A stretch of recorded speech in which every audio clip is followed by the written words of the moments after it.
মামলাও নিচ্ছে না, তাদেরকে অ্যারেস্ট করা হচ্ছে না, অ্যারেস্টের হুমকি দেওয়া হচ্ছে যারা মবের ভিকটিম হচ্ছে। এভাবে রাষ্ট্র চলতে পারে না, এভাবে সরকার চলতে পারে না, সরকারের দায় এড়াতে পারবে না, গণ অধিকার পরিষদের দায় এড়াতে পারবে না। আমরা গণ অধিকার পরিষদের এই ধরনের সন্ত্রাসী কার্যকলাপের জন্য সন্ত্রাস বিরোধী আইনে তাদেরকে ব্যান করার দাবি জানাচ্ছি সরকারের কাছে। এ ধরনের জাতীয় পার্টি কখনো কারো অফিসে হামলা করেনি, জাতীয় পার্টি কখনো কারো অফিসে আগুন দেয়নি। যারা অফিসে আগুন দেওয়ার কর্মসূচি দেয়, যারা অফিস ঘুরিয়ে দেওয়ার কর্মসূচি দেয়, তারা কোনো রাজনৈতিক সংগঠন হতে পারে না, তারা সন্ত্রাসী সংগঠন। এবং আরপিও অনুযায়ী নিবন্ধন বাতিলের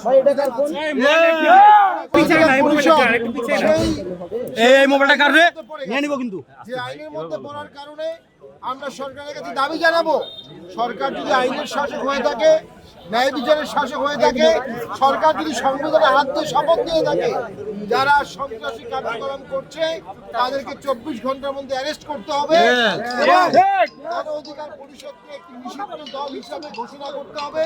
তারা বারংবার সন্ত্রাসী কাজ করছে। আমরা জানতে পেরেছি একটি জুডিশিয়াল এনকোয়ারি কমিটি হয়েছে, আমরা স্বাগত জানাই।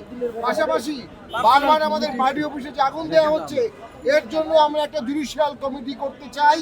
আমরা সরকারকে আহ্বান জানাবো একটা জুডিশিয়াল এনকোয়ারি কমিটি করে এর সুষ্ঠু তদন্ত করতে হবে। এক্সট্রিম মশার কয়েল প্ল্যান্ট ফাইবার দিয়ে তৈরি, তাই সহজে ভাঙে না, সুগন্ধিযুক্ত ও নিরবিচ্ছিন্নভাবে জ্বলে। ডেঙ্গু, চিকুনগুনিয়া বাহি সহ যে কোনো মশার বিরুদ্ধে দেয় এক্সট্রিম সুরক্ষা।